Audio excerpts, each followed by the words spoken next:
Hello friends, welcome back to my YouTube channel. আজকে আমরা magic square matrix এই কোশ্চেনটা দেখব। ঠিক আছে, কিছু স্টুডেন্টরা আমাকে রিকোয়েস্ট করলো যে স্যার আজকে আপনি এটা নিয়ে ভিডিও বানান একটা, তো ভাবলাম চলো এটা নিয়ে একটা প্ল্যান করা যাক। তবে হ্যাঁ, কোশ্চেনটা এসেছিল একটা আইসিএসসি ব্যাচ স্টুডেন্ট থেকে, বাট তাকে আমি বলে দিব, আমি সবাইকেই বলছি যারা আইসিএসসি লেভেলে এখন আছো, এই কোশ্চেনটা এই মুহূর্তে আইসিএসসি এর জন্য ইম্পর্টেন্ট নয়, রাদার এটা আইএসসি এর জন্য কিন্তু একটা ইম্পর্টেন্ট কোশ্চেন হয়ে দাঁড়াচ্ছে। তবে হ্যাঁ, যেহেতু কনসেপ্টটা খুব সুন্দর আছে এই কোশ্চেনটা এবং এটা আইসিএসসি স্টুডেন্টও সলভ করতে পারে, তো সেই জায়গা থেকে এই ভিডিওটা কিন্তু সবার জন্য। অ্যাপ্রোচটা আমরা দিচ্ছি জাভাতে, পরবর্তীকালে ভিডিওতে আমি এই অ্যাপ্রোচটাকে পাইথনেও আপলোড করব। তো ভালো করে একবার দেখে নিই যে ম্যাজিক স্কয়ার জিনিসটা কি, তারপর আমরা এই দুটো স্পেসিফিক অ্যাপ্রোচের দিকে যাব। এখন এই পার্টটায় ফোকাস দিতে হবে না, সবাইকে রিকোয়েস্ট করব এখানটায় ফোকাস দাও। What is the concept? Magic square বলছে এমন একটা n ইনটু n ম্যাট্রিক্স হবে, এমন একটা n ইনটু n ম্যাট্রিক্স হবে যা প্রত্যেকটা রো, প্রত্যেকটা কলাম, প্রত্যেকটা ডায়াগোনালের সাম যেন একটা স্পেসিফিক ভ্যালু হতে পারে, মানে হতে পারে না, হবে। মানে আমি বললাম x, তাহলে যদি এই রোটাকে সাম করি সেটার ভ্যালু x আসা উচিত, এই রোটাকে সাম করলেও x আসা উচিত, এন্ড সো অন। ঠিক আছে, তাহলে এখানে দেখতে পাচ্ছি একটা 3 ম্যাট্রিক্স এর एग्जांपल, যেখানে তিনটে রো তিনটে কলাম দেওয়া, আর obviously যে কোনো ম্যাট্রিক্সের দুখানা ডায়াগোনাল থাকছে।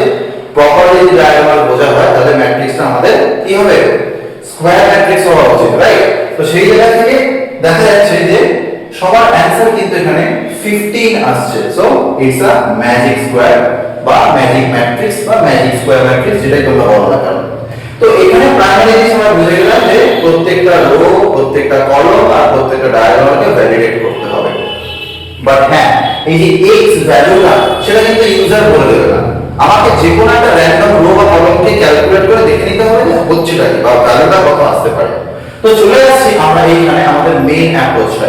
মেইন অ্যাপ্রোচে কি করেছি? একটা চেক বলে বুলিয়ান ভেরিয়েবল নিয়েছি, যেটাকে আমরা সো কল্ড ফ্ল্যাগ ভেরিয়েবল হিসেবে চিনি, যাকে ইনিশিয়ালি ট্রু ধরছি, which means যে এই যে ম্যাট্রিক্সটা যেটা আছে বা যেটা ইউজার ইনপুট করছে, আমি ধরলাম সাপোজেটলি ওটা a r হবে, আর ইউজার অলরেডি ইনপুট করে ফেলেছে। দেখো এই ম্যাট্রিক্স ক্রিয়েট করা, a ইনপুট নেওয়া, আমরা ডাইমেনশনটা n হিসেবে ধরেছি। এইগুলো সবাই আমরা পারবো, তো এইগুলোতে আমরা টাইম ওয়েস্ট করিনি, আমরা অ্যাকচুয়াল কনসেপ্টে এসেছি। তো সেখানে কি করেছি?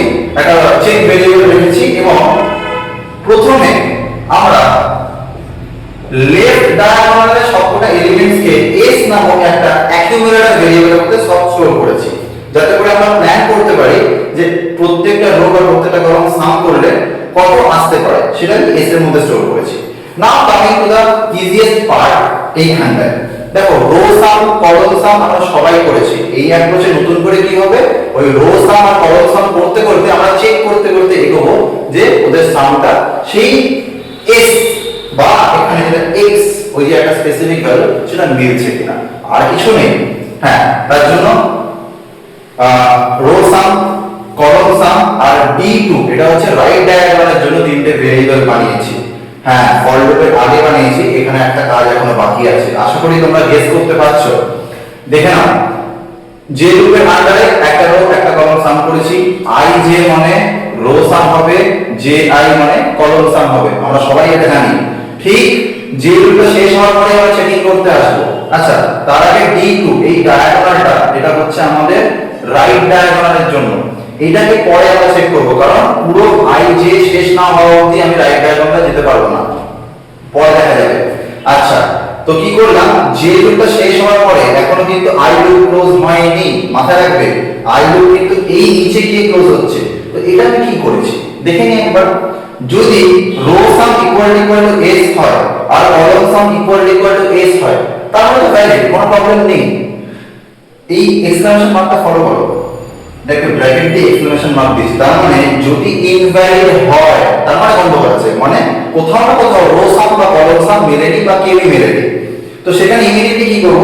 চেক, যাকে আমি ধরে এগোচ্ছিলাম ট্রু, তাকে আমি ফলস করে ব্রেক করে যাব, মানে ওই ফ্ল্যাগকে ফলস করে বেরিয়ে আসা, যে ভাই যদি আমার রো সাম আর কলাম সাম ঠিক করে না ম্যাচ করে, তাহলে গোটা ম্যাট্রিক্সটাই ম্যাজিক হচ্ছে না। তাহলে এইখানে ইন্ডিকেট করে দিচ্ছি যে ভাই তুই আর ম্যাজিক নস, তোকে আর এখানে ম্যাজিক দেখানোর কোনো প্রয়োজন হবে না। যাই হোক, জোকস এইখানে কন্টিনিউয়াসলি প্রত্যেকবার যে লুপের পরে কিন্তু চেকটা আমি রাখছি। এখানে যদি সব সময়তেই আমার এই চেকটা অ্যাক্টিভেট না করে, তার মানে বুঝবো যে রো ওয়াইজ কলাম ওয়াইজ কিন্তু স্কোয়ারটা মানে ম্যাট্রিক্সটা আমার ম্যাজিক আছে। বাট স্টিল একটা চেক করা এখনো বাকি আছে, সেটা হচ্ছে এই ডায়াগোনালটা। তবে সেটার আগে বন্ধুগণ একটা খুব বড় মিস্টেক আমরা করেছি, সেটা হচ্ছে যে এই রো সাম আর কলাম সামটাই কিন্তু আমি নিউট্রালাইজ করে দিই, মানে জিরো করে দিই। কারণ এই নিউট্রালাইজ বা রিসেট যদি না করি, পরের রোটা বা পরের কলামটা সাম করতে গেলে কিন্তু ভ্যালুটা ডবল হয়ে যাবে। তাহলে ঠিক যে লুপের আগে আমাকে আরেকবার SR equal to 0 SC equal to 0 করে রাখতে হবে। এটা করলেই আমার ডান। পরের চেকিং কি করলাম, যদি ওই CH এর ভ্যালুটা এখনো অবধি ট্রু থাকে, মানে রো আর কলাম এখনো ভ্যালিডেট করছে, এন্ড D2 মানে হচ্ছে যেটা রাইট ডায়াগোনাল অ্যাডিশনটা করেছি সেটা যদি ইকুয়াল টু S হয়, তাহলে আমি বলবো yes it is a magic square matrix, otherwise it is not a magic square matrix। তবে এখানে একটা বড় জিনিস আমি এখনো বলিনি, সেটা হচ্ছে এই কনসেপ্টের মধ্যে ওরা আরেকটা জিনিস বলেছিল যে এই এলিমেন্টস গুলো যেন 1 থেকে n স্কয়ারের মধ্যেই থাকে, মানে 3 3 আর 9, তাহলে 1 থেকে 9 এর মধ্যেই থাকবে। এই একদমই 1 থেকে 9 এর মধ্যেই থাকছে, এন্ড যদি এটা 4 হয় তাহলে 1 থেকে 16 এর মধ্যেই থাকবে। ভালো করে নোটিস করে দেখবেন এই সবাই কিন্তু ওটাকে মেইনটেইন করেছে। এবং আরেকটা জিনিস বলছে যেন রিপিটেশন না হয়। তাহলে এই দুটো মেজর জিনিস আমাদের মাথায় রাখতে হবে, এলিমেন্টস গুলো যেন 1 থেকে n স্কয়ারের মধ্যে ফিল আপ হয় এবং তারা যেন রিপিট না করে। তো অনেক অ্যাডভান্স কোশ্চেনে ওরা বলে দেবে যে don't assume that users are inserting the proper values, also check it. মানে আমি যে ম্যাট্রিক্সটা ইনপুট দিচ্ছিলাম, যেটা আমি অ্যাজিউম করছি সবাই লিখতে পারবো, আশা করি আমরা সবাই পারবো, সেটাকেও কিন্তু চেক করা উচিত। যদি কোনো অ্যাডভান্স কোশ্চেন দেয়, এলিমেন্টস গুলোকে একবার ভ্যালিডেশন করা খুব দরকার। ঠিক আছে, এই জিনিসটা একবার আমরা দেখে নেব যে কি করে এলিমেন্টস কে ভ্যালিডেট করতে হয়।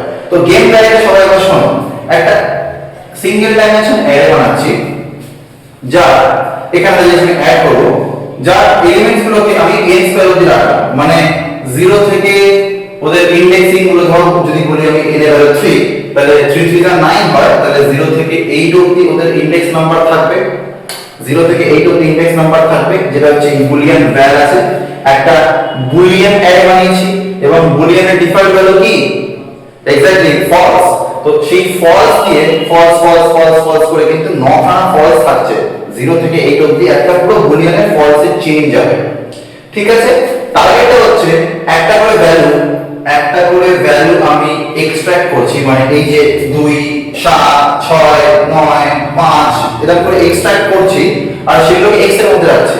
ভেরিয়েবলটা বড় ছিল বলে এই বুদ্ধিটা রাখছি, আর এমন কিছু বড় ব্যাপার নয়। ঠিক আছে, সবাই পারবে। তো এই x এর মধ্যে রেখে আমি x টাকে ওই ভ্যাল অ্যারেতে রাখছি। তবে এখানে একটা ক্যাচ আছে, এখানে x রাখলে হবে না, x - 1 রাখতে হবে। কেন বলো? তার কারণটা হচ্ছে আমি এলিমেন্টস গুলোকে 1 থেকে 8 অবধি মার্ক করে দিই। অ্যারেতে নিয়ম বলেই দিয়েছে যে ইন্টিজার গুলো মানে ইনডেক্স নাম্বার গুলো 0 থেকে n - 1 অবধি হবে। তো কিছু করার নেই, তো x - 1 করলাম, মানে সিম্পল হবে 1 হলে আমি 0 ধরবো, 2 হলে আমি 1 ধরবো, 7 হলে আমি 6 ধরবো, এবং অ্যাকর্ডিংলি সেই সব ব্লকগুলোকে আমি ট্রু করতে থাকবো। মানে একটা বুলিয়ান অ্যারে আছে, ভালো করে বুঝবে, যেখানে অনেকগুলো ব্লক ফাঁকা আছে। ফর এক্সাম্পল এগুলো ফলস আছে, একটা নাম্বার আসছে সেগুলোকে ট্রু করছি। কখন কোন নাম্বার থাকবে, ধরুন 2 এলো, হ্যাঁ করলাম, 7 এলো, হ্যাঁ করলাম, 5 এলো, হ্যাঁ করলাম। তবে যদি এই নাম্বারটা 1 এর থেকে কম হয়, বা n স্কয়ার থেকে বড় হয়, বা ভ্যালুতে ওই নাম্বারটা দেওয়াতে অলরেডি ট্রু পাওয়া যাচ্ছে, মানে রিপিট হচ্ছে, তাহলে কিন্তু বলে দেব ইনভ্যালিড আর সিস্টেম ডট এক্সিট। মানে এই ম্যাট্রিক্সটাকে আমার চেক করারই দরকার নেই, কারণ ম্যাট্রিক্সের মধ্যে ইনপুটগুলোই ভুলভাল দেওয়া আছে। আবার বলছি, নরমালি x - 1 করব ট্রু করার জন্য, এখানেও আমাকে x - 1 করা উচিত, কারণ আমার ইনডেক্স নাম্বারের ছোট্ট অ্যাডজাস্টমেন্টটা করতে হয়েছে। তাহলে x - 1 ট্রু করব, যদি একটা করে এলিমেন্ট পাই সেই জায়গাগুলোকে ভ্যালিডেট। তবে তাকে ট্রু করার আগে আমি চেক করব সেটা আদতে কি ভ্যালিড করা দরকার। যদি 1 এর থেকে কম হয় কিছু করার নেই, মানে 1 থেকে n স্কয়ারের বাইরে হলে কিছু করার নেই, যেটা আমি এখানে বুঝিয়েছি। আর যদি x - 1 = ট্রু হয় মানে অলরেডি সেটা প্রেজেন্ট ছিল, এটা অলরেডি প্রেজেন্টটাকে বোঝাচ্ছে, মানে অলরেডি প্রেজেন্ট মানে আগে ধর পেয়ে গেছিলাম, তাহলে কিন্তু ওকে অ্যালাউ করব না, মানে রিপিটিশন হচ্ছে সোজা কথা। তার জন্য ইনভাইট এবং সিস্টেম ডট এক্সিট পুরো প্রোগ্রাম থেকে এক্সিট। এবার ইনভাইটের পর আমরা সুন্দর করে সেন্টেন্স করতেই পারি, সেটা আমরা সবাই পারবো।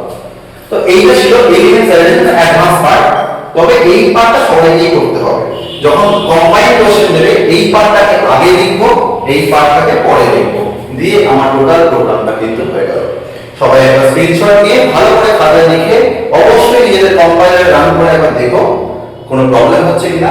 প্রবলেম হলে অবশ্যই আমাকে কমেন্টসে জানিও যে কিছু অসুবিধা আছে কিনা, এবং কমেন্টসে সবাইকে রিকোয়েস্ট করবো যে তোমাদের আর কোনো ডাউট আছে সেটা কিন্তু আমাকে লিখো, আমি অবশ্যই খুব তাড়াতাড়ি সেই ভিডিওসগুলো নিয়ে তোমাদের সামনে চলে আসবো। Thank you very much.